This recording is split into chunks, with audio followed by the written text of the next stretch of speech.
तो आज के हम लेक्चर में शुरू करने वाले सेमीकंडक्टर्स। बहुत बड़ा और बहुत ज़्यादा थ्योरेटिकल चैप्टर है आगे। तो मैं यहाँ पे ज़्यादा नोट्स नहीं लिख पाऊंगा। Okay, you need to go through the text book. मैं कुछ क्वेश्चंस है वो बता सकता हूँ इस चैप्टर में से क्या कितने क्वेश्चन आ सकते हैं, दैट्स इट। ठीक है। अब ये देखना, ये जो चैप्टर है ना, ये दो पार्ट में था। तो first part is the semiconductor devices and the second one is the digital circuit. इस साल डिजिटल सर्किट नहीं है। जैसे एंड गेट होता है, और गेट होता है, नॉट गेट होता है, तो these are the digital gates we are having to perform the digital operations. तो इस साल के लिए वो है नहीं। So we are having only semiconductor devices in which general diode as a voltage regulator, ये पार्ट रिमूव कर दिया है। उसके अलावा बाकी सारी चीजें प्रेजेंट है। तो इसमें हम क्या क्या देखने वाले हैं, सबसे पहले हम देखेंगे classification of the metal on the basis of the electrical conductivity and on the basis of the energy band or the band theory in the solids. This is going to the first part. Second part रहेगा मेरा intrinsic semiconductor, that is pure form of semiconductor. उसके बाद रहेगा extrinsic semiconductor जिसके दो type होते हैं, n type and p type. Then we are having the p-n junction diode and its VI characteristics. Next is LED, that is light emitting diode, photodiode, Zener diode. Okay, and we are having PN junction diode as a rectifier, half wave rectifier and full wave rectifier. तो ये सारा content है इस chapter का। ठीक है। तो एक एक करके हम देखते हैं। सबसे पहले हम देखते हैं classification of metals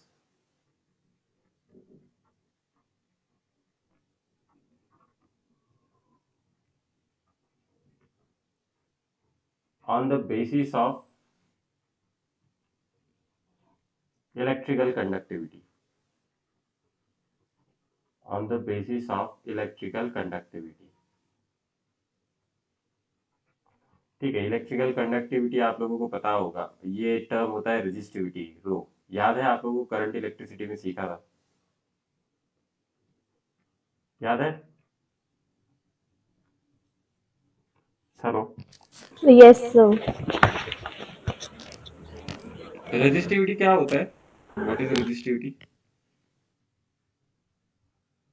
Uh, Resistance to the flow of current.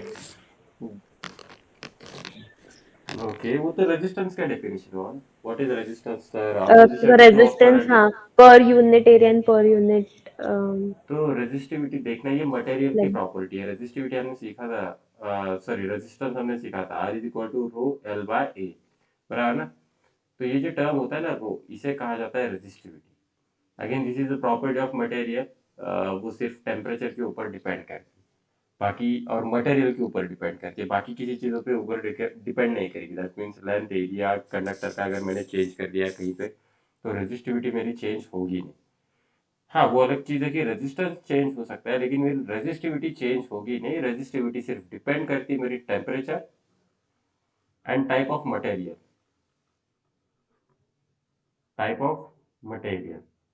और ये जो रेसिप्रोकल होता है ना रेजिस्टेंस का, सॉरी रेजिस्टिविटी का, उसे कहा जाता है कंडक्टिविटी या फिर कंडक्टेंस।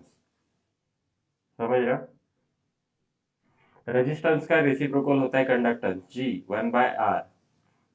और रेजिस्टिविटी का रेसिप्रोकल होता है कंडक्टिविटी। तो ये पर्टिकुलर पार्ट होगा मेरा कंडक्टिविटी। ठीक है।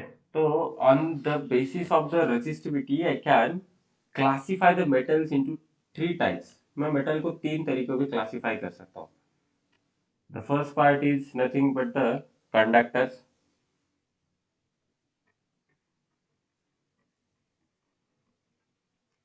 Second part is the insulators and third part is the semiconductor.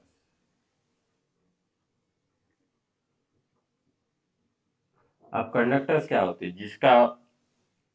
जिसके पास देखना, दे possess very low resistivity, have very low resistivity.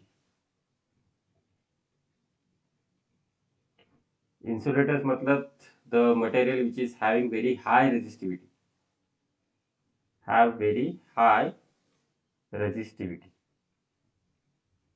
और सेमीकंडक्टर क्या रहेगा? That is have resistivity in between semiconductor, sorry, in conductors and insulators, have resistivity between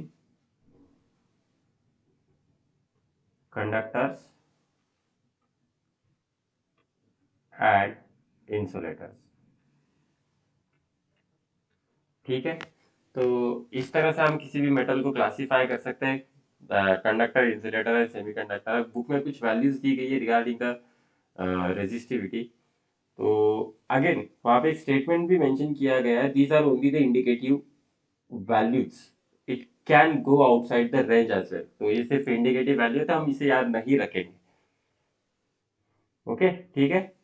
तो अब देखें इस chapter में अपने इंटरेस्ट किस में रहेगा, तो सेमीकंडक्टर्स में रहेगा। जैसे मैंने यहाँ पे कहा कि semiconductor is a type of material which is having the resistivity between the conductors. तो कंडक्टर से थोड़ा ज्यादा रेजिस्टिविटी रहेगा, लेकिन इंसुलेटर से थोड़ा कम रेजिस्टिविटी रहेगा, so that's why it is called as semi conductors. Okay, तो देखना सेमीकंडक्टर के टाइप्स होते हैं, अलग अलग टाइप्स होते हैं मेरे।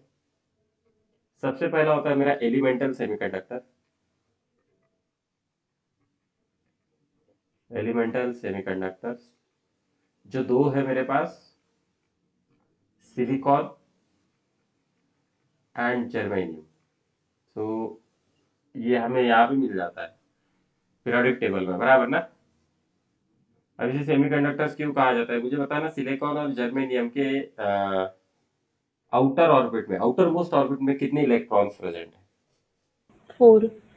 4 है, बराबर ना। ये देंगे इलेक्ट्रॉन ना ये लेंगे, ये क्या करने वाले, शेयर करने वाले, बराबर ना। Yes, sir. ठीक है, तो अब उसी चीज को हम आगे पढ़ेंगे। Next part is the inorganic semiconductors. Inorganic semiconductors, तो ये कुछ होते हैं, gallium arsenic, cadmium sulphur,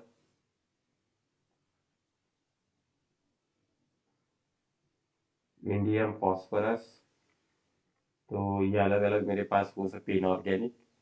then we are having the organic semiconductors. Organic semiconductors कौन से होते हैं, तो देखना एंथ्रासीन डोप्ड, ये देखना इसका मतलब क्या होता है जरा बताना। एंथ्रासीन डोप्ड और वो इनऑर्गेनिक में लास्ट वाला कौन सा है? Ion P, indium and phosphorus, अच्छा, उनका मिला के डोप्ड थैलोसाइनाइन, बराबर पढ़ रहा हूँ के देखना, डोप्ड थैलोसाइनाइन्स।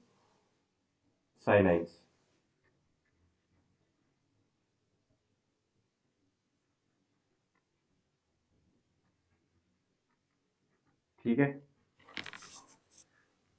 तो ये है मेरे organic. Then we are having the organic polymers. आप लोगों को एग्जाम्पल याद रखने हैं, ज़्यादा है नहीं, हर एक का अगर आप दो दो भी याद रखोगे दैट विल वर्कआउट, वो काम हो जाएगा अपना। ऑर्गेनिक पॉलीमर्स में देखना, पॉली पायरोल, पॉली एनिलीन,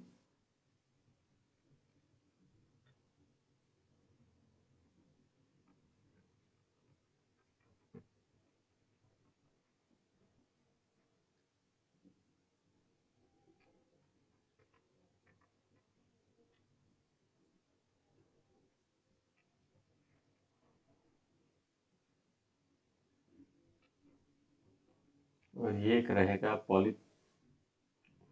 पॉलीथिपेन। ये क्या है देखो, ये थोड़े से प्रोनाउंस करने के लिए खतरनाक वाले वर्ड्स है मेरे लिए। तो ये तो मैंने दो कर लिए, चलो, poly pyrrole and poly aniline. तो ये याद रखना लास्ट वाला। तो ये मेरे ऑर्गेनिक पॉलीमर्स पॉलीमर्स है, ये सेमीकंडक्टर के अलग अलग टाइप। तो अपना ज्यादा फोकस तो रहेगा एलिमेंटल सेमीकंडक्टर के ऊपर, that is silicon and germanium. ठीक है, अभी भी मार्केट में जो भी अवेलेबल सेमीकंडक्टर है ना, वो either it is made from silicon और जर्मेनियम मोस्टली। कहीं कहीं कभी कभी कंपाउंड इनऑर्गेनिक यूज किए जाते हैं, जैसे गैलियम और आर्सेनिक। ये बहुत ज्यादा मार्केट में यूज किया जाता है। ठीक है, समझ रहे हो? समझ रहे हो? Yes, sir. तो चलो आगे बढ़ते हैं। अब देखना, ये क्लासिफिकेशन हमने यहाँ पे किसके ऊपर किया है? On the basis of electrical conductivity. Now I can do the same classification on the basis of energy bands or on band theory of solids. That is classification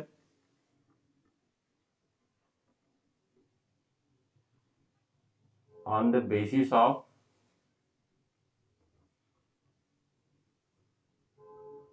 band theory of solids. तो heading डालना भी है, ये देखना थोड़ा सा इसे समझ लेना। तो मैं दो चीजें यहाँ पे कंसीडर करने वाला हूँ। First part is going to be the isolated atom, then I will move the discussion towards the whole crystal structure, isolated atom, and उसके बाद में बात करूंगा क्रिस्टल स्ट्रक्चर के बारे में। ठीक है, अब देखना, जब मैं आइसोलेटेड एटम के बारे में बात करता हूँ तो ये मेरा होता है न्यूक्लियस, सराउंडिंग जिसके क्या होते हैं, अपने ऑर्बिट्स होते हैं, बराबर ना? ये सीखा था हमने बोहर्स एटॉमिक मॉडल में। हर एक ऑर्बिट की खुद की एक एनर्जी है, सीखा था ना? Energy of the first orbit, energy of the second orbit, energy of the third orbit, that is -13.6 electron volt, -3.4 electron volt. इस तरह से हर एक ऑर्बिट की एक क्या होती है यहाँ पे, एनर्जी होती है, बराबर ना? समझ रहे हो? और और एक चीज याद रखना। हाँ, क्या, कौन सी चीज? तो Pauli's exclusion principle. Do you know about this? Pauli's exclusion principle. पता है आप लोगों को? Nice, sir. तो देखना, according to this principle, no two electrons in an orbit have the same energy level. Have the same energy level. ये उसका ये प्रिंसिपल है, have the same energy level। तो ठीक है, हम इसी को थोड़ा सा कंसीडर करके आगे चलते हैं। अब देखना, no two electrons in an orbit have the same energy level. अब मुझे बताना, आउटर मोस्ट ऑर्बिट में मैक्सिमम कितने इलेक्ट्रॉन हो सकते हैं? Number of electrons in outer most orbit कितने हो सकते हैं किसी भी एटम में? कितने हो सकते हैं? 8. 8 पॉसिबल, या फिर दो, बराबर ना? पहले अगर दो एलिमेंट ले ले, हाइड्रोजन और उसके बाद लिथियम, बराबर ना? आइदर डुप्लेट और ऑक्टेट, ये कंप्लीट होना चाहिए for the stable stable atom. सही बोल रहा हूँ? हेलो, सही बोल रहा हूँ क्या, बताना। Number of electrons in the outer most orbit, एक तो दो हो सकते हैं या फिर मैक्सिमम 8 हो सकते हैं, उसके ज्यादा हो नहीं सकते। तो मेरे 8 इलेक्ट्रॉन्स हैं। ठीक है, अब ये स्टेटमेंट समझ लेना। यहाँ पे number of no two electrons in an orbit have the same energy level. अगर आउटर मोस्ट ऑर्बिट में मेरे पास 8 इलेक्ट्रॉन है, तो उन 8 इलेक्ट्रॉन के पास उनकी अलग अलग 8 एनर्जी लेवल्स हो सकते हैं। सही बोल रहा हूँ या गलत बोल रहा हूँ? अगर मैं Yes, sir. Pauli's exclusion principal लगा दूं, therefore total number of energy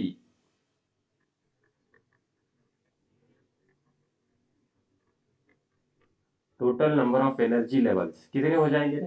8 हो जाएंगे। सिर्फ हम एक आइसोलेटेड एटम के बारे में बात कर रहे हैं, समझ रहे हो? Yes, यहाँ पे sir. क्या याद रखना है? Pauli's exclusion principle, no two electrons in an orbit have the same energy level. उसके बाद मैं यहाँ पे बात कर रहा हूँ कि कितने पॉसिबल हो सकते हैं, मैक्सिमम कितने पॉसिबल हो सकते हैं, 8 हो सकते हैं। उसके वजह से टोटल एनर्जी लेवल कितने बनेंगे वहां पे, 8 इलेक्ट्रॉन है तो उन 8 इलेक्ट्रॉन की 8 अलग अलग एनर्जी लेवल। ठीक है, चलो ये तो हुआ आइसोलेटेड एटम के बारे में। नाउ जब मैं क्रिस्टल स्ट्रक्चर कंसीडर करने की कोशिश करता हूँ, तो इस क्रिस्टल स्ट्रक्चर में कितने एटम्स हो सकते हैं, नंबर ऑफ एटम्स कितने बनेंगे, नंबर ऑफ एटम्स मेरे इनफाइनाइट बनते हैं, बराबर ना। समझ रहे Yes, हो sir. क्या, यहाँ पे आइसोलेटेड एटम मतलब मैं एक एटम कंसीडर कर रहा हूँ। ठीक है, अब देखना number of atoms infinity, infinity तो कोई मतलब बनेगा नहीं, तो मुझे कुछ तो नंबर लेना पड़ेगा। तो मैं यहाँ पे एक नंबर ले लेता हूँ। सपोज करना मेरे पास टोटल नंबर ऑफ एटम्स है कैपिटल एन। ठीक है, टोटल नंबर ऑफ एटम्स कितने हैं मेरे पास, capital N, when I am talking about the crystal structure.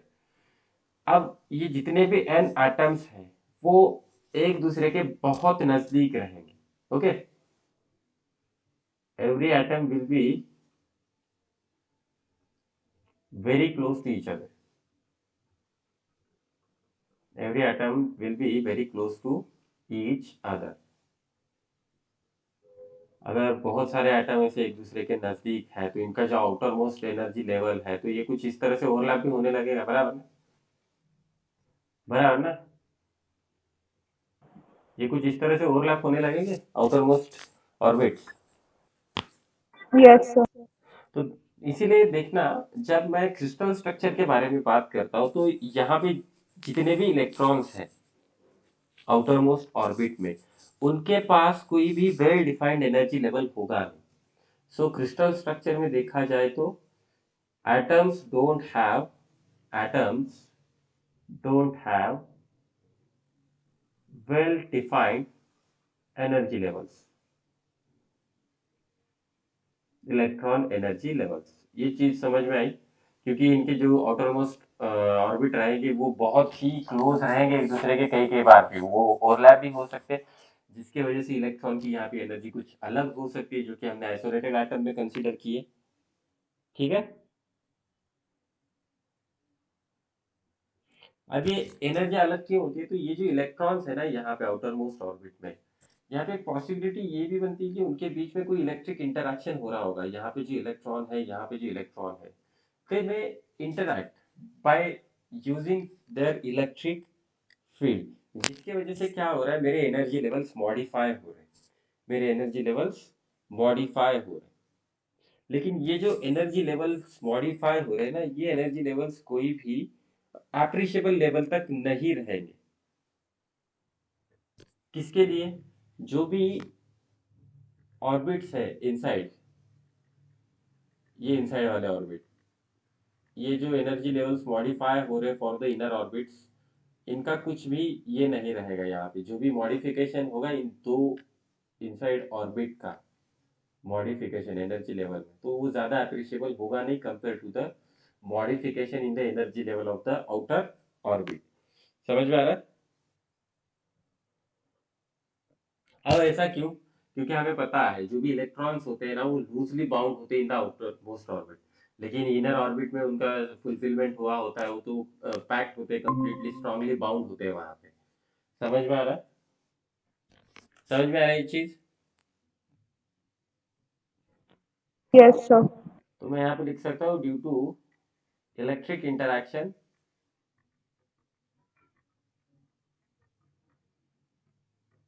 energy levels gets modified, modification only appreciable, this modification is only appreciable in case of, in case of outermost orbit, in case of outermost orbit। ठीक है, तो ये उतार लो चलो जल्दी जल्दी,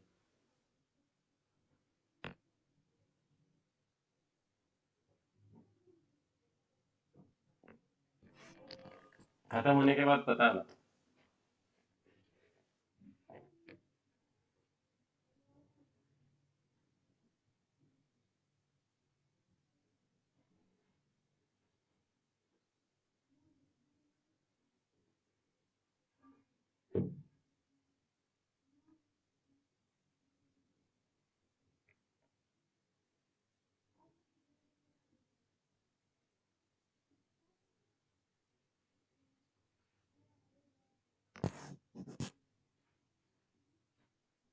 Yes, sir, done.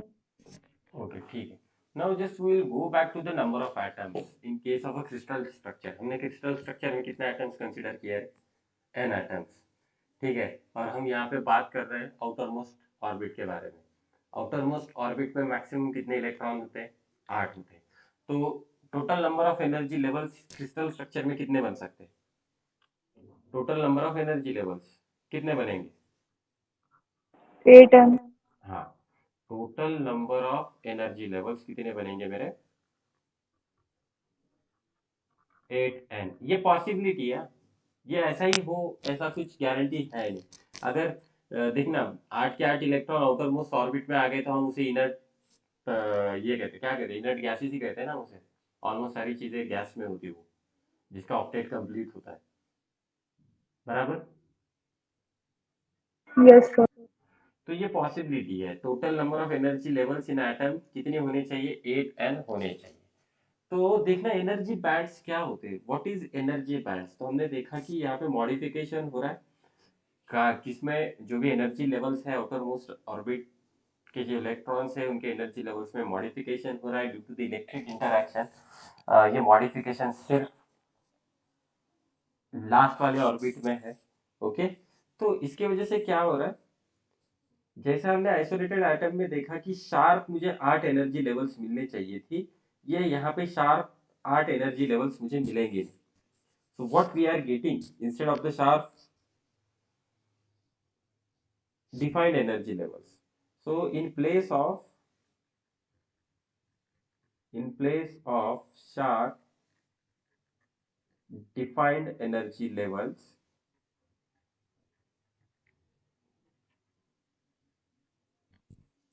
we obtain large number of levels. We obtain large number of layers or levels which are lying very close to each other. Which are lying very close to each other. और इन्हीं को कहा जाता है energy band. Which are lying very close to each other, and a group of large number of closely spaced energy level is called as energy band. ठीक है. तो देखना मैं यहाँ पे थोड़ा सा आगे डायग्राम ड्रॉ करने की कोशिश कर रहा हूँ. क्या है, तो जैसे मैंने कहा कि isolated atom and crystal structure. तो सबसे पहले मैं यहाँ पे लिख देता हूँ आइसोलेटेड एटम. ये ग्राफिकल रिप्रेजेंट कर रहा हूँ. अभी तक हमने जो भी सीखा ना उसे मैं ग्राफिकल समझने की कोशिश कर रहा हूँ. Crystal structure.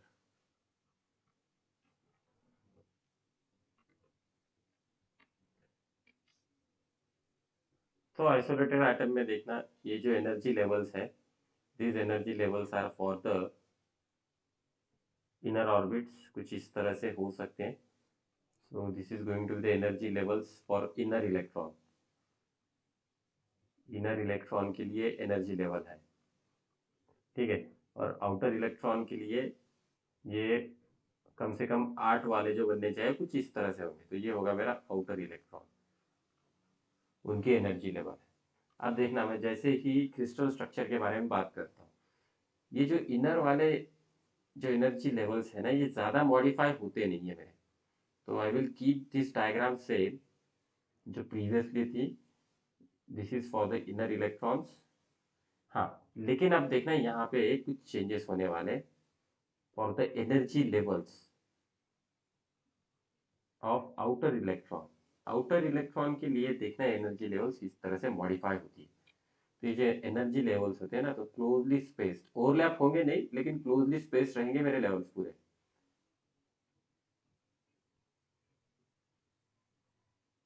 समझ रहे हैं? बहुत सारे एटम्स होंगे ना तो बहुत सारे एटम्स के बहुत सारे अलग अलग एनर्जी होंगे. और यहाँ पे हम एक प्रिंसिपल यूज कर रहे हैं कि no two electrons have the same energy level. तो मुझे हर एक इलेक्ट्रॉन की हर एक अलग अलग एनर्जी लेवल मिलेगी, जिसके वजह से एक बैंड मिलता है और इसे कहा जाता है एनर्जी बैंड. समझ रहे हो? ये जो बैंड यहाँ पे ड्रॉ किया है इसे कहा जाएगा एनर्जी बैंड. समझ में आ रहा है? That is a group of large number of closely spaced energy level. A group of large number of closely spaced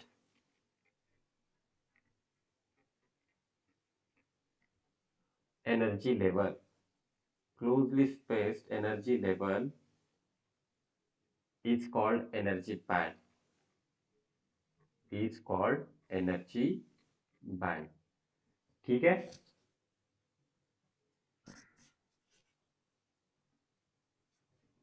समझ में आ रहा है? Yes, sir. अब देखना, मेरे पास दो तरह के बैंड होते हैं.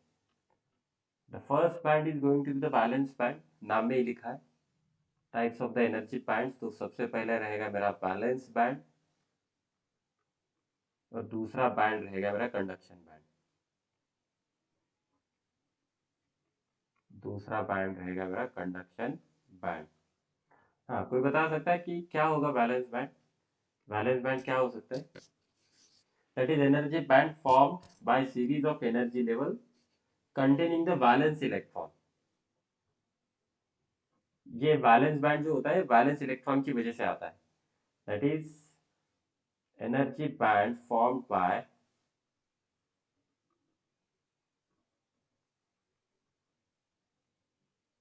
a series of energy levels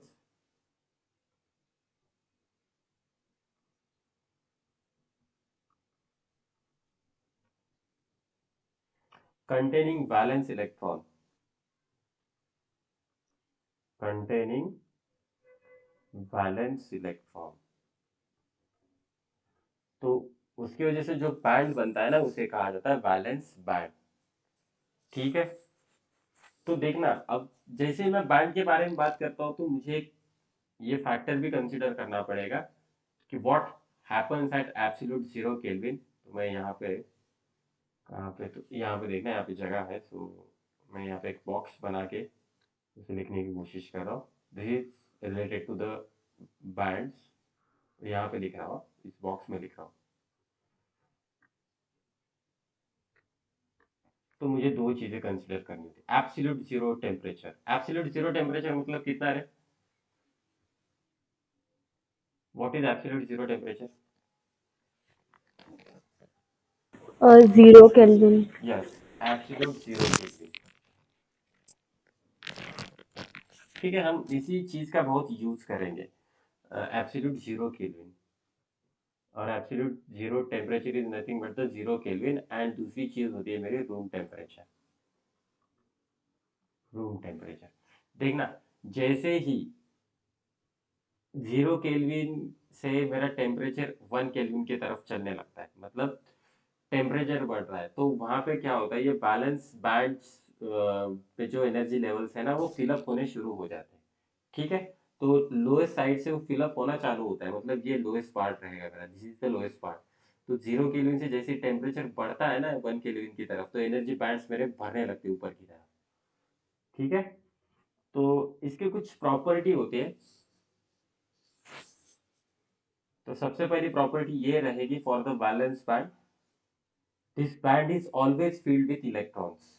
first one, always filled with electron. एक चीज हमेशा याद रखना, वैलेंस बैंड में इलेक्ट्रॉन होते हैं. Okay, next, this is the band of maximum energy. This is the band of maximum energy.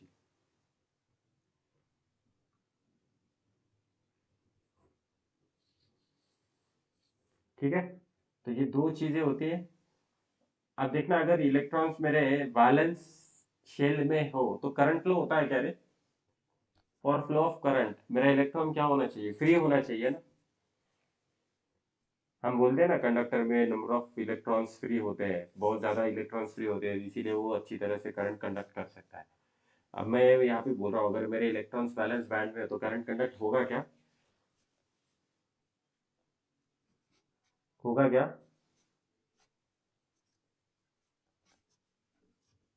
होगा क्या यहाँ पे? Sir, can you repeat? अगर मेरे पास इलेक्ट्रॉन्स है, लेकिन कहाँ पे है? Valence band.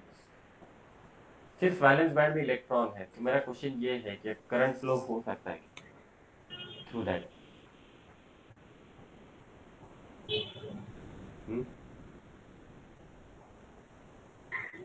तो एक Uh, चीज याद रखना, करंट फ्लो होगा नहीं, करंट फ्लो होने के लिए इलेक्ट्रॉन्स मेरे कंडक्शन बैंड में होने चाहिए।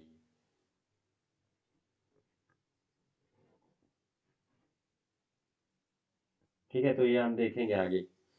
ये लिख लो जल्दी जल्दी, चलो, ये इंपॉर्टेंट है। हो गया क्या ये balance band?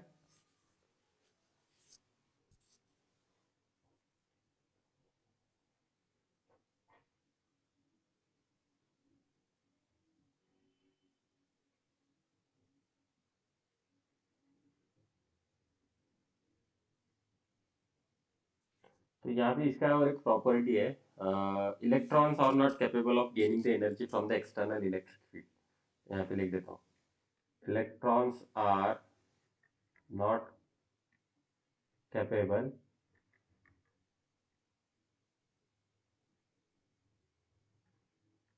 of gaining energy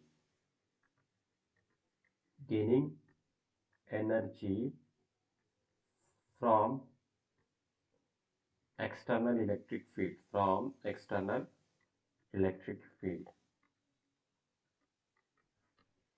ठीक है, तो ये तो था regarding the valence band. Now we will talk about the conduction band. थोड़ा सा ऊपर लिख देता हूँ, second part is the conduction band. अब कंडक्शन बैंड का क्या डेफिनेशन होगा? तो lowest energy level, unfilled energy band. Okay, the lowest unfilled energy band, the lowest unfilled energy band formed just above the valence band, formed just above the valence band, that is called as a conduction band। ठीक है, तो इसके भी कुछ अलग अलग properties हो सकते हैं, तो प्रॉपर्टीज देखना इसकी क्या प्रॉपर्टी हो सकती है। तो फर्स्ट प्रॉपर्टी, जैसे देखना ये ऑलवेज फील्ड विथ इलेक्ट्रॉन लिखा है वैलेंस बैंड, तो कंडक्शन बैंड मेरा पार्शियली फील्ड विथ इलेक्ट्रॉन होता है। Conduction band is partially field with electron, first property. Second property रहेगी, electrons here can gain the energy from external electric field, can gain energy from external electric field, external electric field। Second property है, ये जो electron होते हैं ना conduction band में, electrons in conduction band are called as a free electron. Electrons in conduction band, आगे नहीं जाएगा, conduction band called as free electron, called as free electron. समझ में आ रहा है? समझ में आ रहा है ये चीज? देखना, ये थ्योरेटिकल है बहुत ज्यादा। Yes, sir. तो लिख लो इसे, चलो।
Yes, sir, done.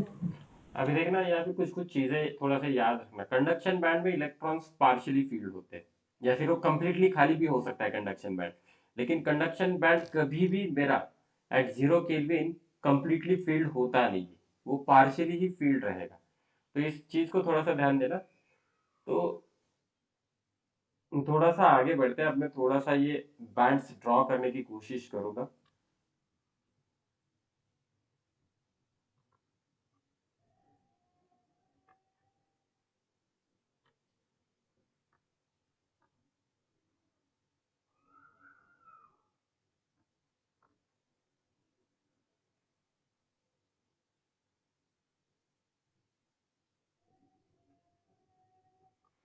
ठीक है, तो ये हुआ, देखना, ये मेरा होता है बैलेंस बैंड, ये होता है मेरा कंडक्शन बैंड। ये बैंड है, तो ये कंडक्शन बैंड का ये मिनिमम लेवल है, और ये होता है मेरा maximum level of conduction band. Similarly ये मेरा मैक्सिमम लेवल होता है बैलेंस बैंड का, और ये मेरा मिनिमम लेवल होता है कंडक्शन, सॉरी, बैलेंस बैंड का। समझ में आ रहा है? ये जो भी चीज मैंने यहाँ पे ड्रॉ की है, क्या क्या ड्रॉ किया है मैंने, तो बैंड्स ड्रॉ किए, conduction band and valence band. Conduction band is always above the valence band. तो बैलेंस बैंड के पास दो चीजें हो सकती है, maximum energy level of balance band and minimum energy level of balance band. Similarly conduction band में भी वही रहेगा, minimum energy level in conduction band and maximum energy level in conduction band. Okay, now, तो अब देखना यहाँ पे,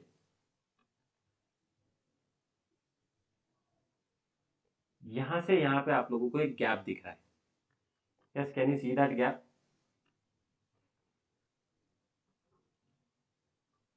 That is maximum level of valence band and minimum level of valence band, sorry, conduction band. इन दोनों के बीच में आप लोगों को एक गैप दिख रहा है, और इस गैप को कहा जाता है forbidden energy gap. This particular gap is called as a forbidden energy gap. Forbidden energy gap, समझ में आ रहा है? Energy gap between the conduction band and valence band is called as a forbidden energy gap. तो इसके भी कुछ properties होते हैं। जैसे अभी हमने देखा कि वैलेंस बैंड में इलेक्ट्रॉन पूरे के पूरे इलेक्ट्रॉन होते हैं, कंडक्शन बैंड में वो पार्शियली फील्ड होते हैं, लेकिन फॉरबिडन एनर्जी गैप में कोई इलेक्ट्रॉन होगा नहीं। तो इसकी फर्स्ट प्रॉपर्टी क्या रहेगी? No electron, no free electron is present, no free electron is present in forbidden energy gap. ये जो विड्थ है, width of forbidden energy gap, forbidden energy gap, that is Eg, depends on nature of material, depends on nature of material। ठीक है, third one, as temperature increases, जैसे जैसे temperature बढ़ने लगता है, वैसे वैसे फॉरबिडन एनर्जी गैप मेरा कम होने लगता है। तो these are the properties of the forbidden energy gap. समझ में आया what is forbidden energy gap?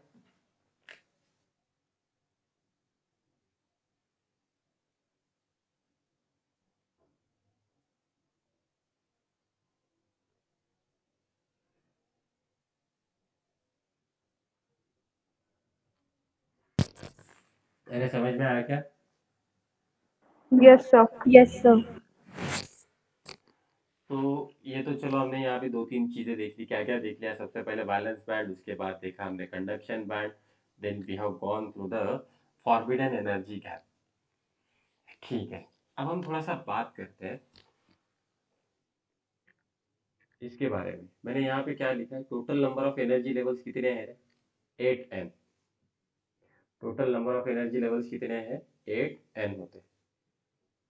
ठीक है, नेक्स्ट, यहाँ पे देखना, ये जो एनर्जी बैंड होते हैं, conduct balance band, always field with the electron and partially field with the electrons conduction band में। तो अब हम थोड़ा सा देखते हैं फॉर क्रिस्टल स्ट्रक्चर, किसी भी क्रिस्टल स्ट्रक्चर को देखा जाए, क्रिस्टल स्ट्रक्चर में देखा जाए तो कितने एनर्जी लेवल हो सकते हैं या फिर स्टेट्स हो सकते हैं, एनर्जी स्टेट्स कितने हो सकते हैं, मैक्सिमम अवेलेबल एनर्जी स्टेट्स कितने हो सकते हैं?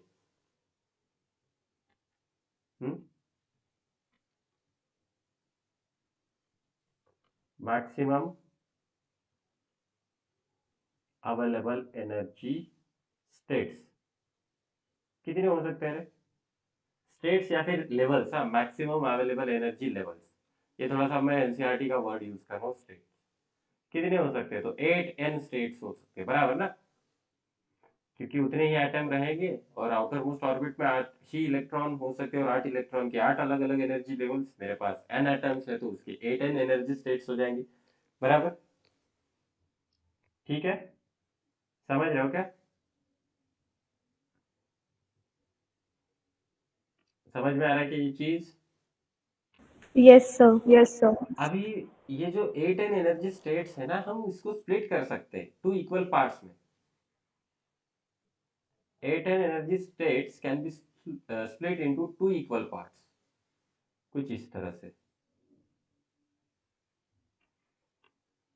थोड़ा सा ध्यान देना, यहाँ पे मेरे 4n एनर्जी स्टेट्स रहेंगे, यहाँ पे भी 4n एनर्जी स्टेट्स, मतलब दोनों को मिला के कितने हो जाएंगे? 8n हो जाएंगे, बराबर।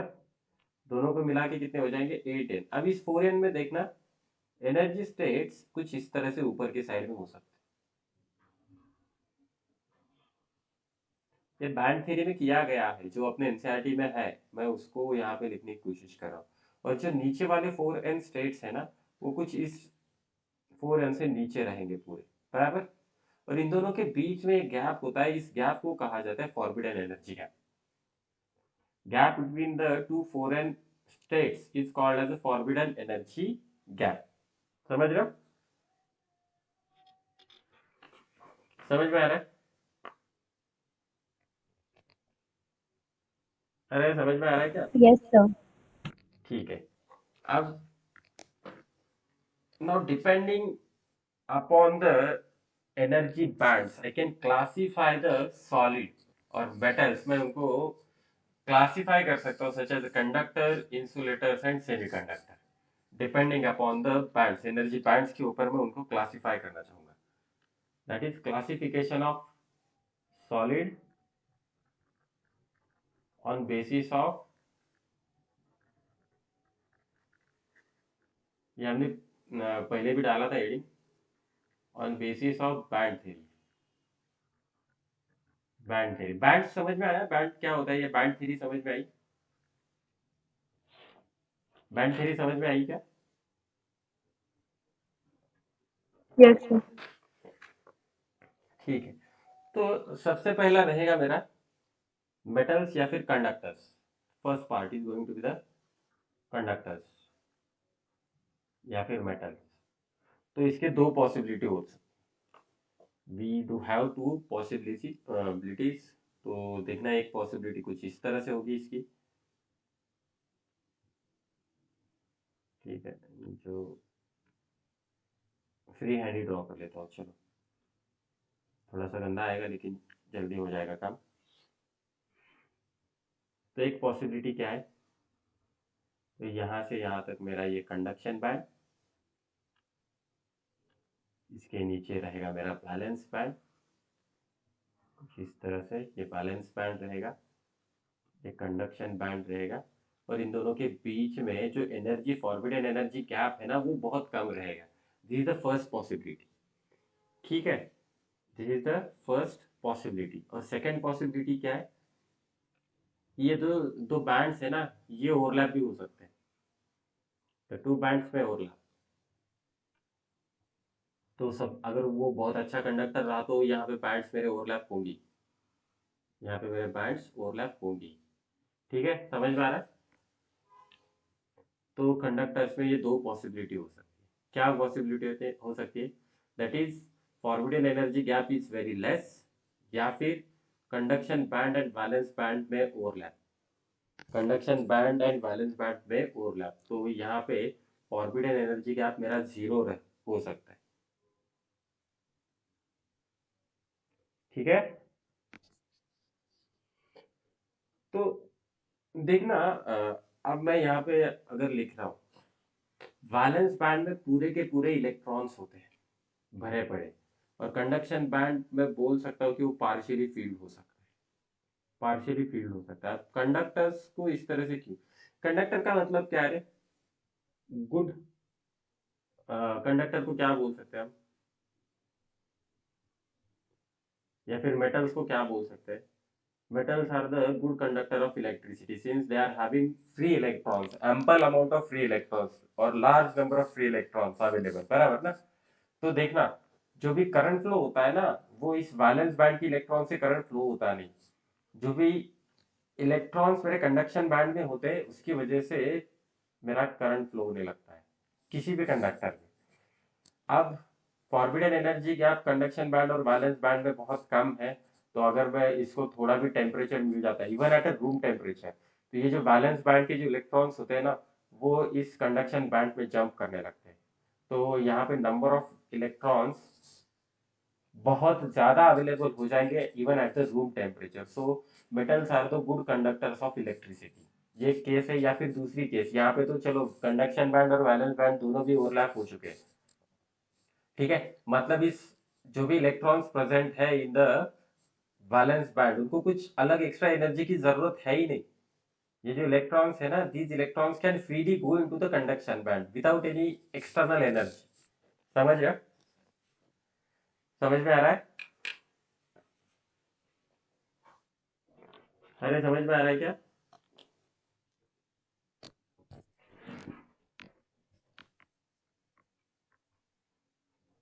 तो देखना इसमें फर्स्ट पॉसिबिलिटी क्या है, this is first possibility and this is second possibility. Conduction band यहाँ पे पार्शियली फील्ड हो सकता है, partially field, balance band completely field,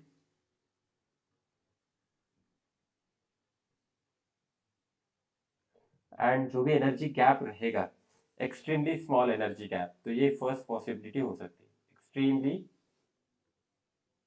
small energy gap और फॉरबिडन एनर्जी गैप बहुत कम हो सकता है। या फिर second possibility, conduction band is completely empty, conduction band is completely empty, valence band is completely filled,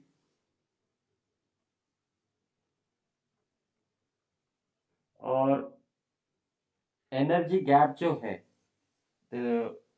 तो जीरो होगा, energy gap is nearly equal to zero, that is two bands overlap each other, two bands overlap each other, समझ रहे, दो bands मेरे एक दूसरे के ऊपर ओवरलैप हो गए, जिसकी वजह से यहाँ पे जो भी बैलेंस बैंड में इलेक्ट्रॉन है ना, वो किसी भी without any kind of external energy वो कंडक्शन बैंड में जा सकते हैं। ठीक है, समझ रहे हो,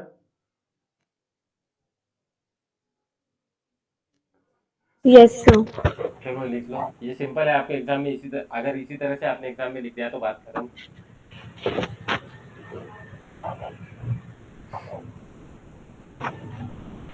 सेकंड पार्ट है मेरा इंसुलेटर्स, इंसुलेटर्स में देखना, इंसुलेटर्स में जो कंडक्शन बैंड है कुछ इस तरह से, और मेरा बैलेंस बैंड इस तरह से रहेगा,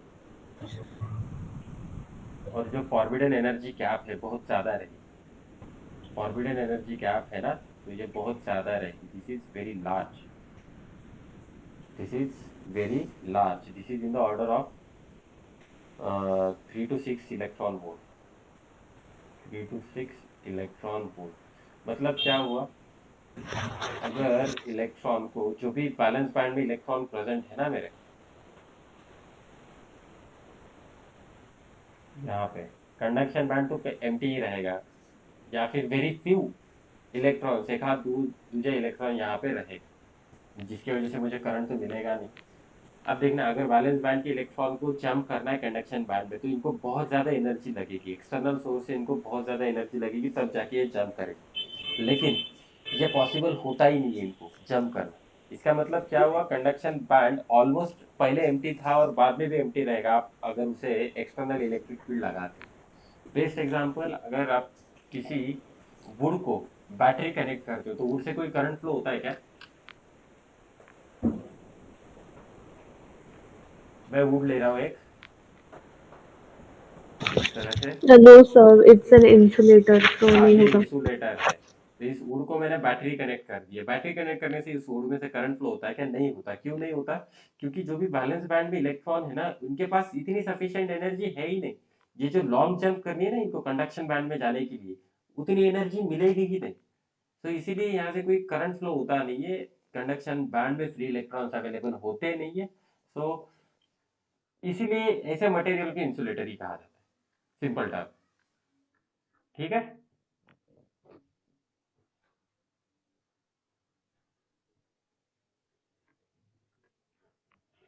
तो ये होता है मेरा इंसुलेटर, एनर्जी गैप बहुत ज्यादा होता है इनमें।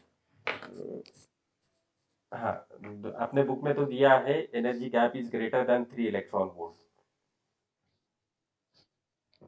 एनर्जी गैप दिया है 3 इलेक्ट्रॉन वोल्ट। अब देखना थर्ड पार्ट है मेरा सेमीकंडक्टर।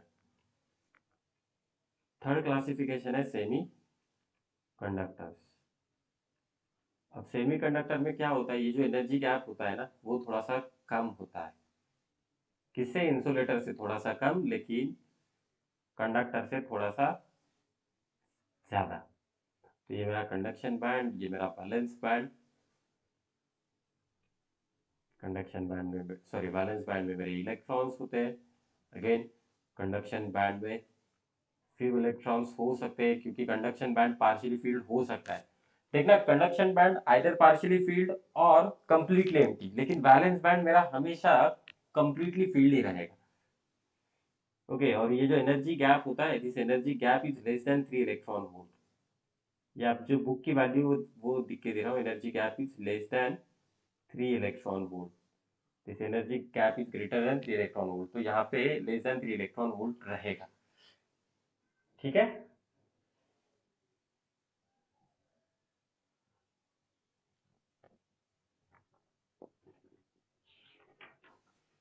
समझ रहे हो?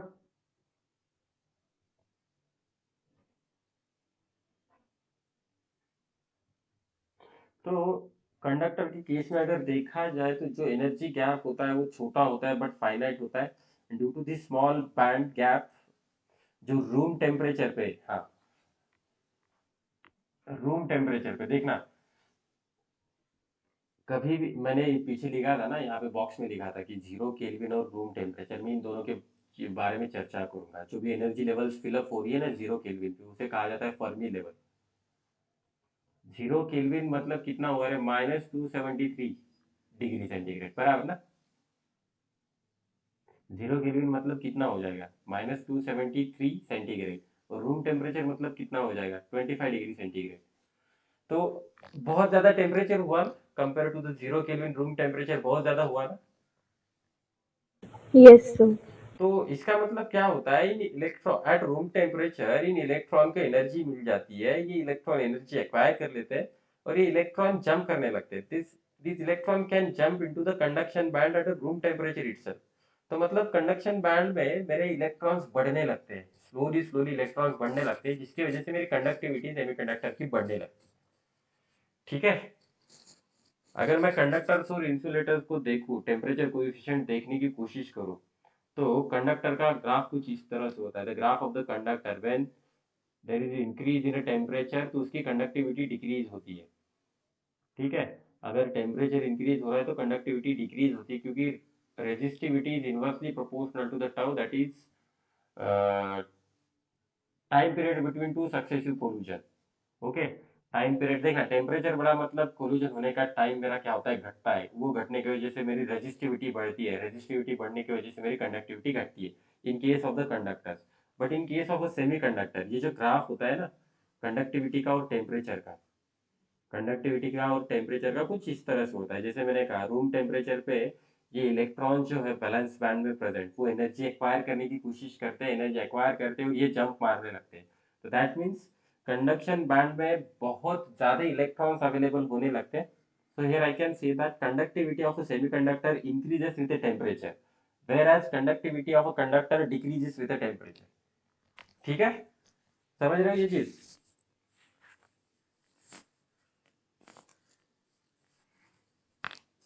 Yes, sir. तो चलो ये लिख लो, कौन सा बाकी है लिखना, आप लोगों का बताना, पिछला वाला कुछ बाकी है क्या?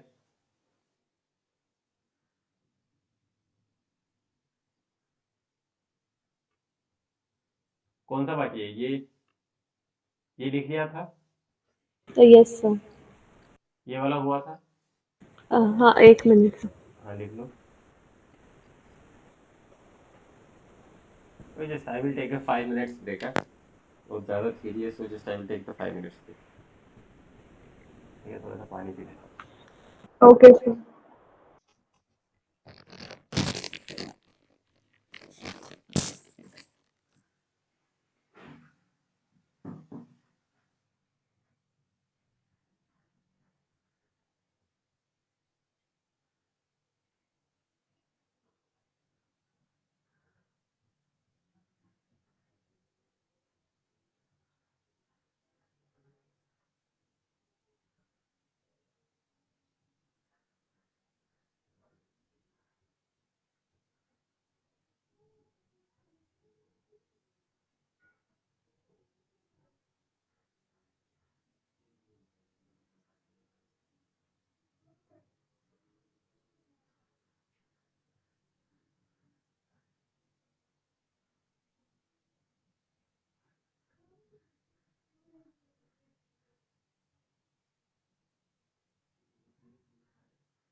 ठीक है, हो गया ये?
Yes, sir, done.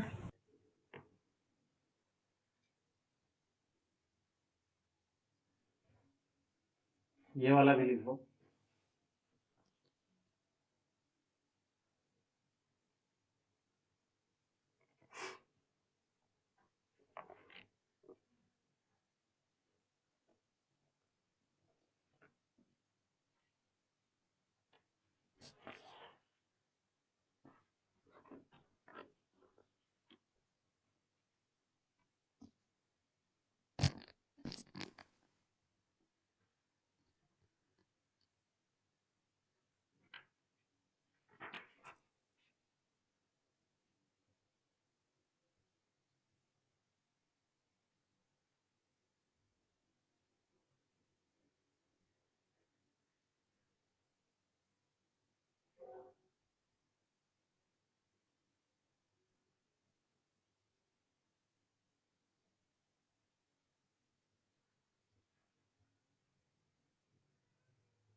हो गया ये? Yes, sir. मैंने तो बोला करो ना। चलो आगे बढ़ते हैं।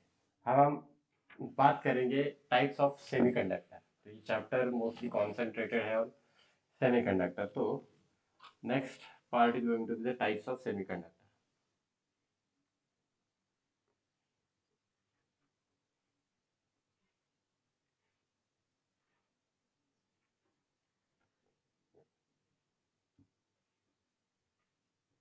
इंट्रिंसिक सेमीकंडक्टर और दूसरा होता है extrinsic semiconductor.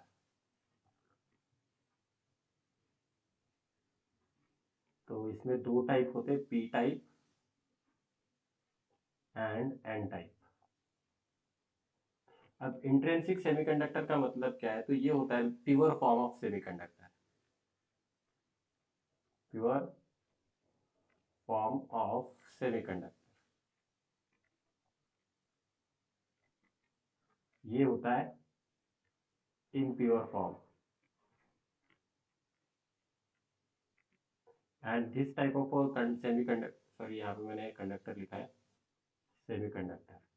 This type of semiconductor is obtained by process called doping. Doping process से हम एक्सट्रिंसिक सेमीकंडक्टर को ऑब्टेन कर सकते हैं। Now what is doping? Adding external impurities to the pure form of semiconductor is called as the doping. तो ये हम थोड़ा सा बाद में देखेंगे। सबसे पहले इन दोनों के बीच में डिफरेंस क्या है वो देख लेना। इंट्रिंसिक सेमीकंडक्टर मतलब pure form of semiconductor, extrinsic semiconductor मतलब impure form of semiconductor which is obtained by one process and that process is called as a doping। doping का मतलब adding impurities। doping का मतलब क्या होता है? adding impurities to pure form, adding suitable impurities। ठीक है, तो ये सिंपल डिफरेंस है इन दोनों के बीच में। अब हम थोड़ा सा बात करते हैं प्योर फॉर्म ऑफ सेमीकंडक्टर के बारे में। तो we do have the silicon, germanium. तो मैंने ये दो लिख के दिया था आप लोगों को, silicon and germanium. This is the pure form of semiconductor. Outer most orbit में इसके कितने इलेक्ट्रॉन होते हैं? नंबर ऑफ इलेक्ट्रॉन कितने होते हैं? 4 होते हैं, बराबर। 4 electron in outer most orbit. 4 electron in outer most orbit. मतलब यहाँ पे बॉन्ड फॉर्मेशन कौन सा होगा? Which kind of bond they will form? कौन सा बॉन्ड फॉर्म होगा यहाँ पे? अरे 4 इलेक्ट्रॉन होंगे, कोवलेंट बॉन्ड। कोवैलेंट बॉन्ड होगा ना, कोवैलेंट बॉन्ड होगा, वो देंगे नहीं ना लेंगे नहीं, लेकिन वो शेयर कर सकते हैं। तो अगर इसका क्रिस्टल स्ट्रक्चर बनाने की कोशिश करो तो यहाँ पे कौन सा बॉन्ड बनने वाला है? कोवैलेंट बॉन्ड बनने वाला है। तो देखना ये कुछ इस तरह से होगा। थोड़ा सा जल्दी जल्दी ड्रॉ कर देता हूँ क्योंकि डायग्राम बड़ा है।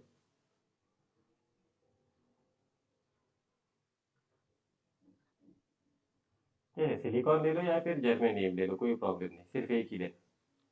ये सिलिकॉन है, सिलिकॉन।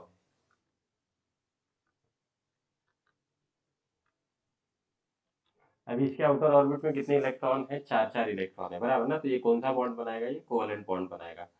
तो कुछ इस तरह से बॉन्ड बनने शुरू हो जाएंगे। ये वाला, ये इसी तरह से ड्रॉ करते हो ना कोवैलेंट बॉन्ड।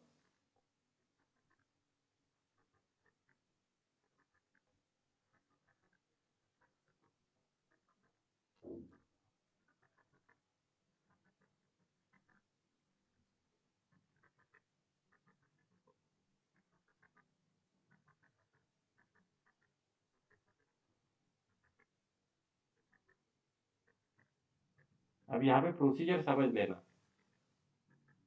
ये बॉन्ड फॉर्मेशन, चलो हमें तो पता है कि ये बॉन्ड बना देगा कोवैलेंट बॉन्ड।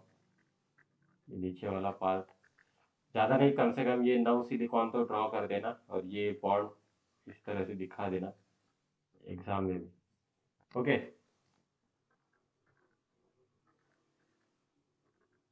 ठीक है। अब ये कोवैलेंट बॉन्ड फॉर्म कर रहे हैं, मतलब यहाँ पे ये इलेक्ट्रॉन शेयर करने वाले हैं। तो ये वाला सिलिकॉन खुद का इलेक्ट्रॉन यहाँ पे रखेगा, ये वाला यहाँ पे रखेगा। फिर इसी तरह से कुछ प्रोसीजर मेरी होती रहेगी,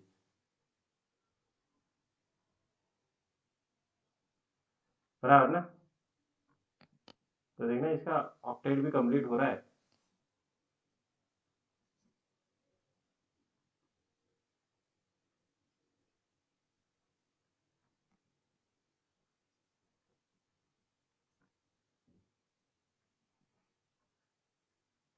ये मेरे इलेक्ट्रॉन है येलो कलर के।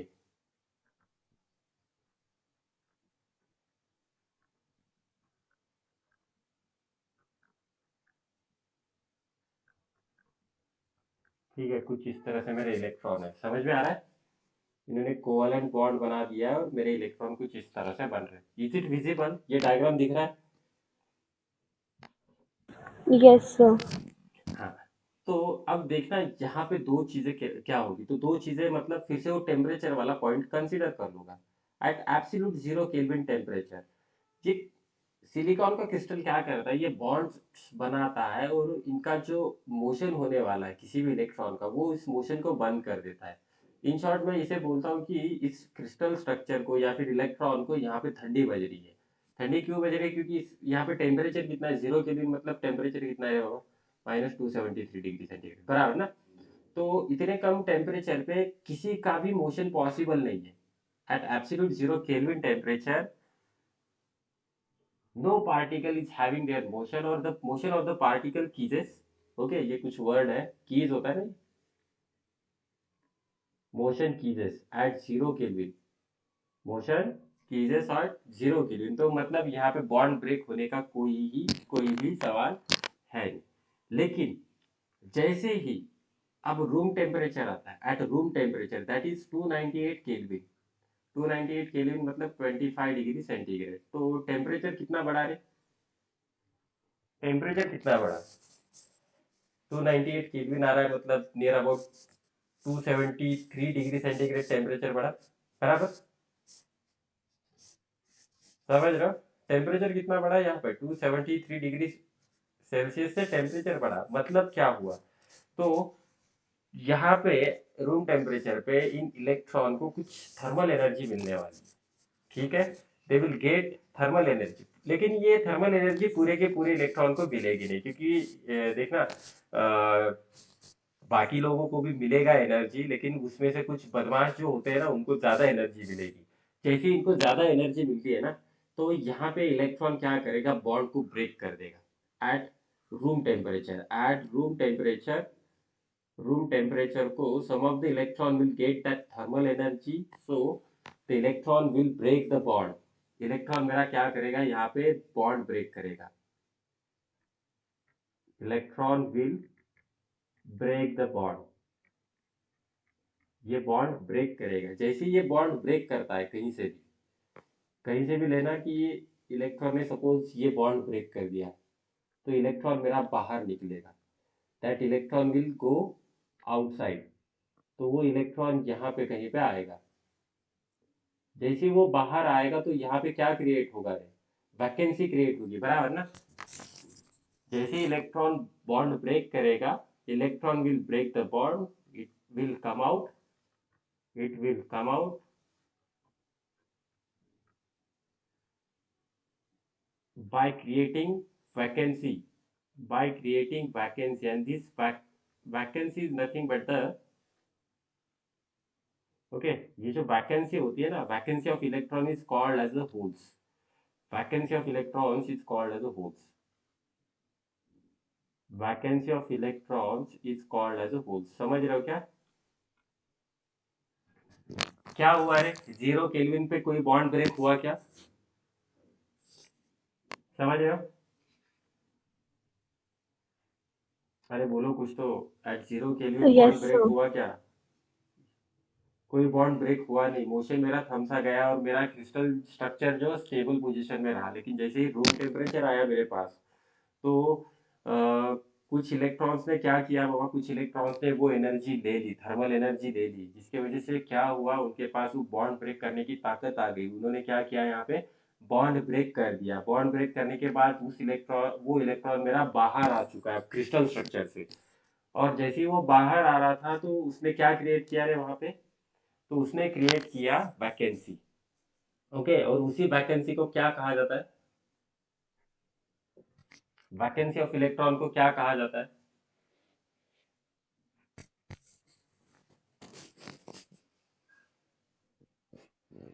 अरे क्या कहा जाता है, वैकेंसी ऑफ इलेक्ट्रॉन को क्या कहा जाता है?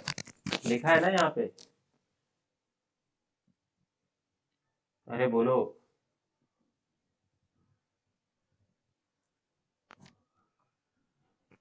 हेलो.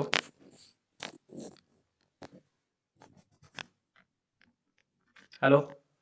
Yes, sir. क्या हुआ, समझ में नहीं आ रहा?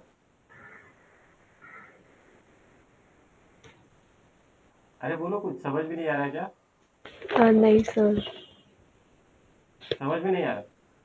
मतलब ये लास्ट वाला पार्ट नहीं समझा. वही तो सिंपल चीज है. तो यहाँ पे क्या याद रखना है, 0 केल्विन पे, 0 केल्विन मतलब टेम्परेचर कितना? हाँ, हाँ, -273. मतलब यहाँ पे बहुत ठंडी बजेगी इलेक्ट्रॉन्स को. यस. हाँ, एटम को. तो वो मोशन करेंगे, कुछ मोशन होगा कुछ. सीधी बात है ना. इतना अगर टेम्परेचर हाँ. कम रहेगा तो हम भी तो मोशन नहीं कर पाएंगे ना, एक जगह पे चुपचाप यस. बैठे रहेंगे. तो ये सारे एटम्स, ये सारे इलेक्ट्रॉन्स क्या करेंगे, अपने अपनी पोजीशन लेके चुपचाप खड़े रहेंगे. अब क्या हो रहा है, अब हम बात कर रहे हैं रूम टेम्परेचर पे. ये तो चलो हाइपोथेटिकल कंडीशन होती है, 0 केल्विन, -273 डिग्री सेंटीग्रेड कहीं पे होता नहीं है, तो हम उसे लैब में ऑब्टेन कर सकते हैं. That's it. Okay. Okay.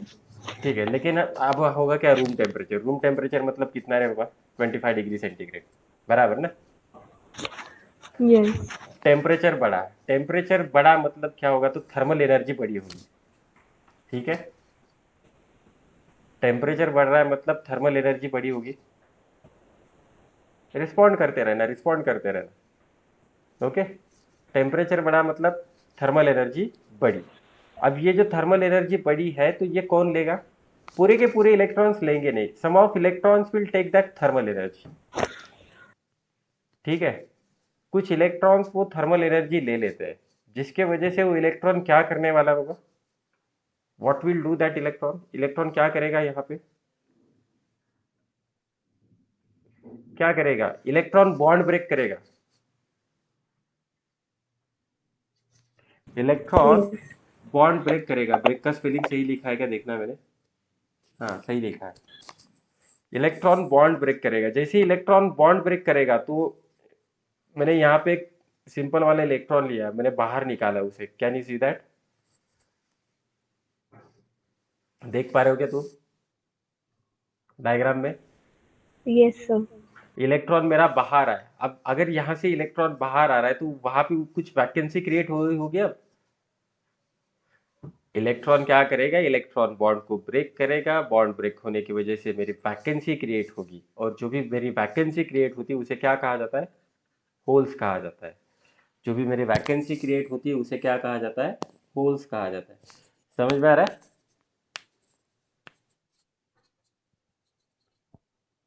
Yes, sir. तो होल के ऊपर चार्ज कितना रहेगा, तो पॉजिटिव चार्ज रहेगा। इलेक्ट्रॉन के ऊपर कितना चार्ज रहेगा, तो नेगेटिव चार्ज रहेगा।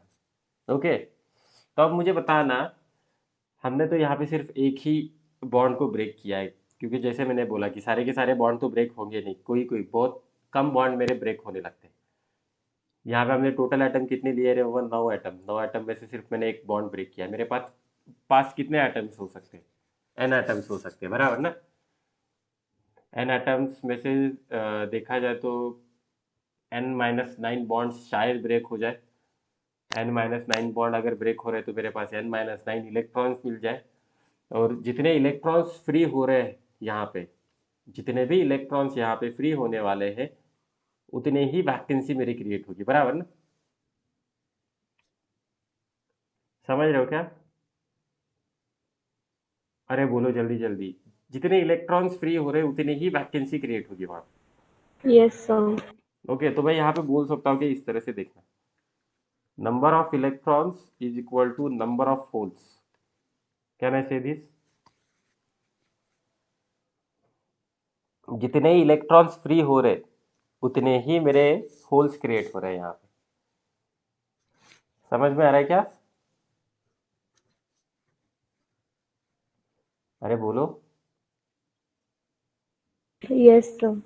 हाँ, तो that is number of electrons is equal to number of holes, and this is called as N I. In generalize इसे कहा जाता है एन आई। तो ये N I stand for the intrinsic carrier और intrinsic charge carriers. Intrinsic charge carriers, N I. I stand for the intrinsic. ठीक है, carriers का स्पेलिंग देख लेना। समझ में आया? आगे बढ़ू? Can I go further? Yes, sir. अब देखना, अब थोड़ा सा इंटरेस्टिंग, करंट कंडक्शन किसके वजह से होता है सेमीकंडक्टर में? करंट कंडक्शन किसकी वजह से होता है? तो सेमीकंडक्टर की यही एक यूनिक प्रॉपर्टी है। तो फिर से कुछ यहाँ पे सिलिकॉन्स ड्रॉ करता हूँ, ज़्यादा नहीं चाहिए, ड्रॉ करो का। ये सिलिकॉन्स है, इस तरह से इसके बॉन्ड्स है।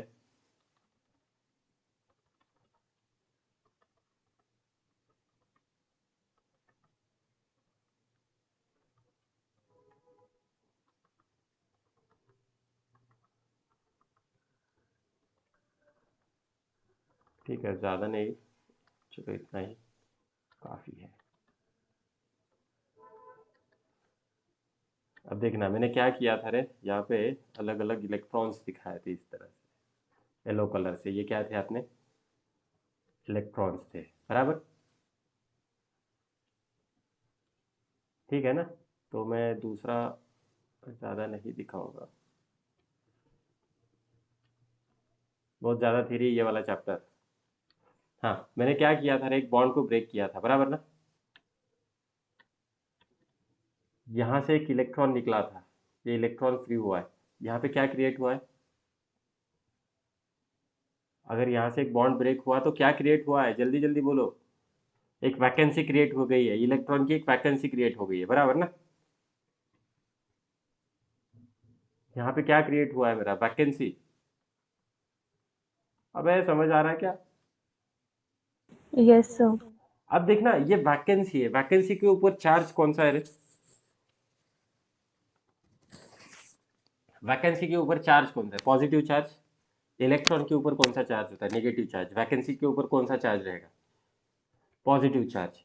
अब अगर यहाँ पे दूसरे इलेक्ट्रॉन को वैकेंसी दिख रही है, दैट मीन्स पॉजिटिव चार्ज दिख रहा है, तो ये दूसरा जो इलेक्ट्रॉन है, जो भी बॉन्ड यहाँ पे बन रहा है, बना है, तो ये तो चुपचाप बैठेगा नहीं, ये क्या करेगा बाबा, यहाँ से जंप मारेगा और यहाँ पे चला जाएगा। ये इलेक्ट्रॉन यहाँ से जंप मारेगा और ये यहाँ पे चला जाएगा और यहाँ पे क्या क्रिएट होगा, वैकेंसी क्रिएट होगी एक। समझ रहे हो प्रोसीजर? सबसे पहले एक वैकेंसी थी, उस वैकेंसी को दूसरे इलेक्ट्रॉन ने देखा और उस इलेक्ट्रॉन ने यहाँ से जंप मार दिया। ठीक है, मतलब अब ये वैकेंसी कंप्लीट हो गई, ये फिर से यहाँ पे एक इलेक्ट्रॉन आ गया और लेकिन वैकेंसी यहाँ पे क्रिएट हो गई, वैकेंसी मेरी यहाँ पे क्रिएट होगी। सिमिलरली यहाँ पे मेरे पास बहुत सारे बॉन्ड है जो कि जंप मार सकते हैं, यहाँ से यहाँ पे जंप मारेंगे फिर वैकेंसी क्रिएट होगी, यहाँ से यहाँ पे जंप मारेंगे फिर वैकेंसी क्रिएट हो जाएगी। तो ये जो वैकेंसी होती है ना, वो मूव होने लगती है, दिस वैकेंसी स्टार्ट्स मूविंग। ठीक है, वैकेंसी मूव हो रहा है मतलब यहाँ पे क्या हो रहा है, hole starts moving, hole starts moving. ठीक है, समझ में आ रहा है? Hello? Yes, sir. Hole move हो रहा है, होल के ऊपर चार्ज कौन सा होगा, positive charge. Positive charge. Positive charge, अगर कोई चार्ज फ्लो होता है तो उसे क्या कहते हैं हम, flow of charge. Flow of charge को क्या कहते हैं हम, क्या कहते हैं फ्लो ऑफ चार्ज को, करंट कहते हैं ना। समझ रहे हो क्या, फ्लो ऑफ चार्ज को क्या कहेंगे हम, करंट। अब ये कौन सा चार्ज फ्लो हुआ है, पॉजिटिव, पॉजिटिव म्हणजे क्या फ्लो हुआ है, होल, तो यहाँ पे कौन सा करंट बनेगा, कौन सा करंट बनेगा, होल करंट। अरे समझ रहे हो क्या, कौन सा करंट मिलेगा यहाँ पे, होल करंट। बताओ मुझे, समझ में आ रहा है या बंद करूँ लेक्चर? समझ रहा है सर। समझ रहा है ना, तो बाकी लोग भी तो आंसर दो, नंदिनी, मनस्विनी, पार्टिसिपेट किया करो डिस्कशन में।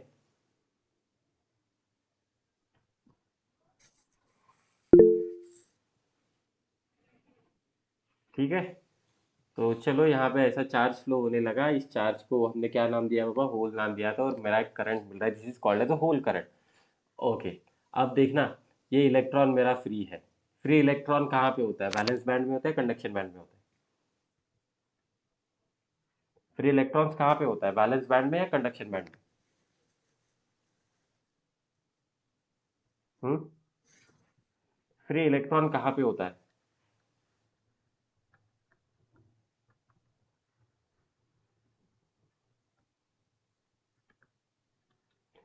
हमेशा याद रखना, फ्री इलेक्ट्रॉन हमेशा कंडक्शन बैंड में होता है।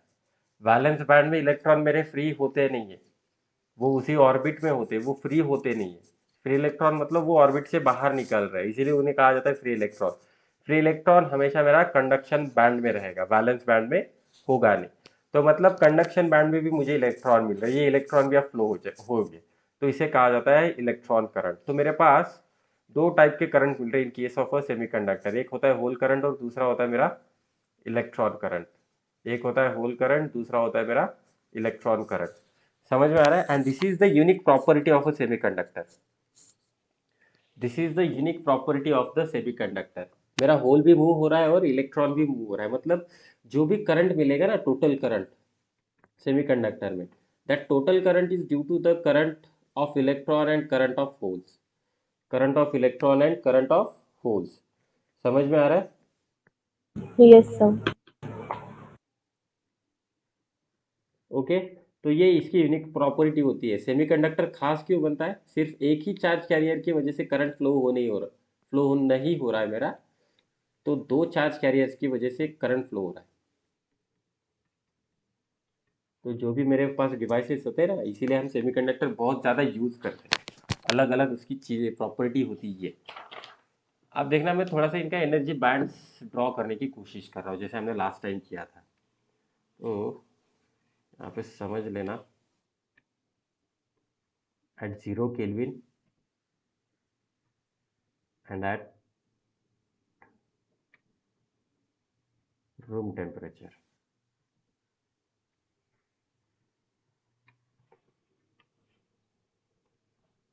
ठीक है। तो ये मेरा कंडक्शन बैंड, ये मेरा वैलेंस बैंड, ये मेरा कंडक्शन बैंड, ये मेरा वैलेंस बैंड। हम यहाँ पे बात किसकी कर रहे हैं, room temperature and 0 kelvin, at 0 kelvin and at room temperature. ठीक है, तो देखना 0 केल्विन पे go to the previous diagram. कोई फ्री इलेक्ट्रॉन है क्या मेरे पास? Do we have any kind of free electron at 0 kelvin? है क्या कोई? No sir. नहीं है। ठीक है, तो मतलब जो भी इलेक्ट्रॉन्स होंगे वो मेरे कहाँ पे होंगे रे बाबा? इस कंडक्शन बैंड के ऊपर और कंडक्शन बैंड के अंदर। Electrons are going to be in the conduction band, sorry valence band, conduction band ही बोल रहा हूँ, सॉरी। तो इलेक्ट्रॉन्स मेरे कहाँ पे होंगे? पूरे के पूरे इलेक्ट्रॉन्स कंडक्शन बैंड में होंगे। देर सॉरी वैलेंस बैंड में होंगे। There is no electron in conduction band at 0 kelvin. लेकिन रूम टेम्परेचर मतलब यहाँ पे थर्मल एनर्जी किसी इलेक्ट्रॉन को मिलने वाली है, बराबर ना? Some of electron may take that thermal energy which are present in a valence band. Valence band में जो भी इलेक्ट्रॉन है उसमें से कोई इलेक्ट्रॉन ये एनर्जी ले सकते हैं। जैसे उनके पास वो एनर्जी आ जाएगी तो वो कंडक्शन बैंड में चले आ जाएंगे। ठीक है, जैसे ही वो कंडक्शन बैंड में चले जा रहे हैं तो वो क्या क्रिएट कर रहे हैं वहाँ पीछे? तो they are going to create the vacancy. ठीक है, तो मैंने वैकेंसी यहाँ पे वाइट कलर से दिखाई है।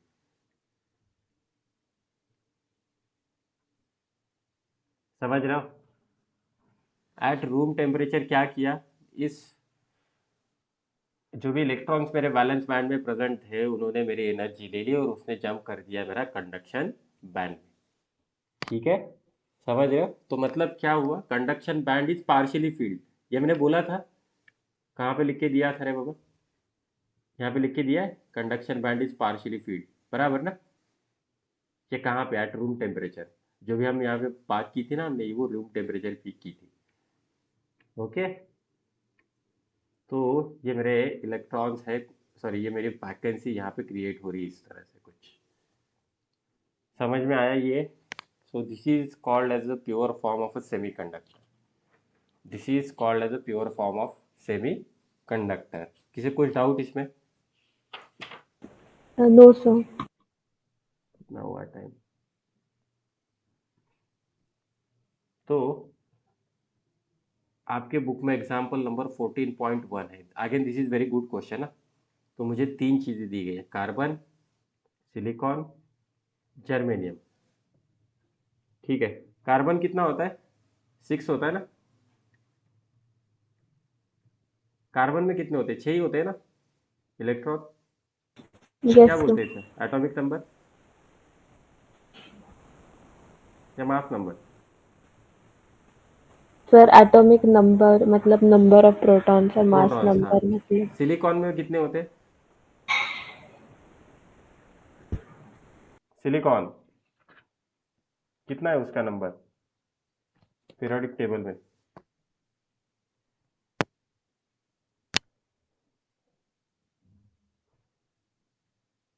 कितना होता है? 14।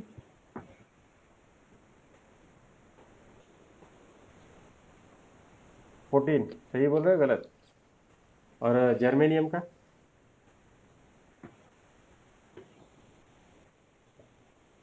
जर्मेनियम 32। ठीक है, यस तो सर। देखना 6, 14, 32। अगर देखा जाए तो कार्बन के पास कितने ऑर्बिट होंगे रे? 2 ही ऑर्बिट होंगे, बराबर ना? तो ये किस फॉर्म में चला जाएगा? 2+4। ओके, तो इसके पास कितने हो जाएंगे? 2+8+4। इसके पास कितने हो जाएंगे रे? 2+8 प्लस कितने आते रहे? 18 ना, +4। ओके, समझ रहे हो? कॉन्फ़िगरेशन, ये इलेक्ट्रॉनिक कॉन्फ़िगरेशन है इनका। ठीक है,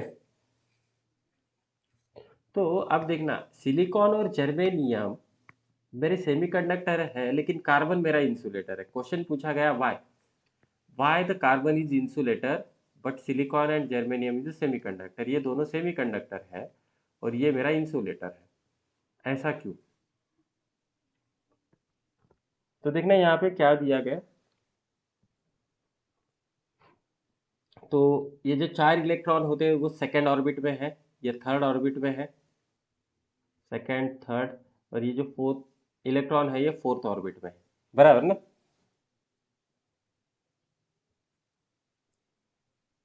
तो कम से कम एनर्जी किसको लगेगी इलेक्ट्रॉन बाहर निकालने के लिए? ये फोर्थ ऑर्बिट में है, मतलब इसके वो बहुत कम एनर्जी लगेगी। फर्स्ट ऑर्बिट की एनर्जी कितनी रे बाबा? -13.6 इलेक्ट्रॉन वोल्ट। सेकंड की कितनी? सेकंड की कितनी? इन जनरलाइज बताना जरा। 3.4 बराबर ना। 3.4 हो रहा है, -3.4। उसके बाद कितना होता है? अरे बोलो जल्दी जल्दी। 1.51। 1.51 मतलब ये फर्स्ट ऑर्बिट से इलेक्ट्रॉन निकालना होगा बाहर, तो मुझे +13.6 एनर्जी देनी पड़ेगी। That energy is nothing but the ionization energy. लिख के दिया था ना ये आयनाइजेशन न्यूक्लियर फिजिक्स में।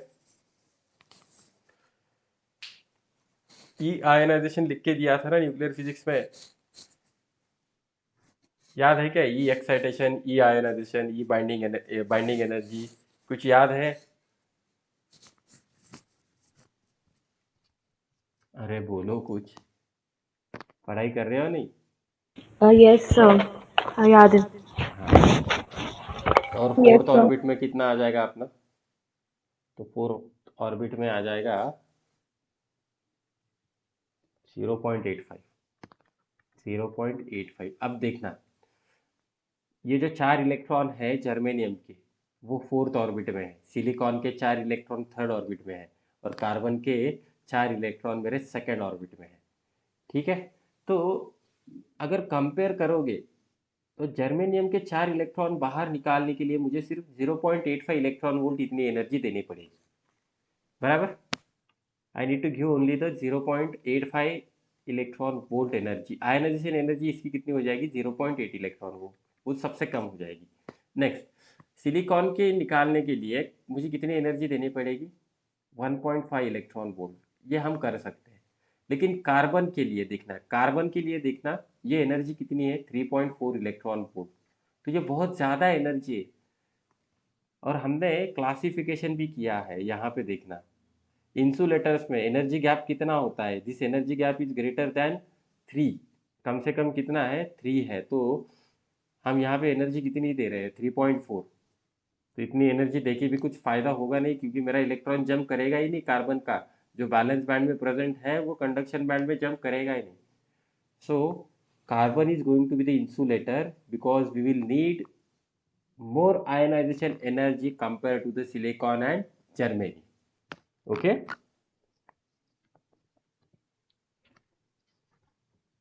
तो जो भी फ्री इलेक्ट्रॉन्स होते हैं ना, number of free electrons for silicon and germanium, that are going to be the significantly large compare to the carbon. So carbon is insulator compare to the silicon and germanium. समझ में आ रहा है? समझ में आ रहा है क्या? यस सर, समझ रहा हूँ। ओके, तो ये तो था अपना intrinsic semiconductor. I think time भी हो चुका है। मैं ज़्यादा नहीं लूँगा क्योंकि ये बहुत ज़्यादा थ्योरी है, and the way you are giving the response today, so I think we should stop now. चलेगा ना?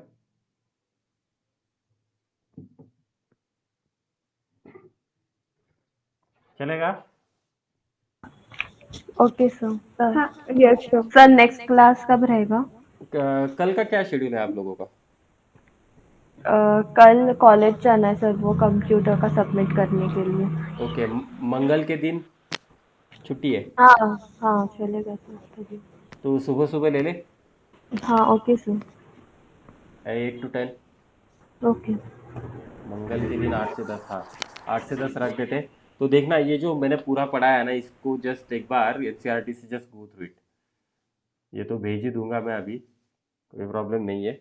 Just go through it so we can start with the extrinsic semiconductor and PN junction diode.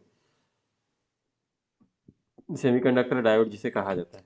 फिर से ये बहुत ज़्यादा theory है, तो शायद ये ऐसा हो सकता है कि आप लोग यहाँ पे थोड़ा सा बोर हो जाओ। तो ट्राई करेंगे एक्सट्रिंसिक सेमीकंडक्टर को कवर करें और उसके बाद पीएन जंक्शन डायोड और उसकी कैरेक्टरिस्टिक्स। अगर ये कंप्लीट होता है तो फिर 2 घंटे का और एक लेक्चर लगेगा, जहाँ पे हम डायोड एज ए रेक्टिफायर उसे कवर करेंगे, जेनर डायोड कवर करेंगे, फोटो डायोड और एलईडी, सोलार सेल। ये नहीं पढ़ाऊंगा LED solar cell, just go through the theoretical aspect. ये क्या पूछेंगे उसका तो कंस्ट्रक्शन और वर्किंग इतना ही पूछेंगे,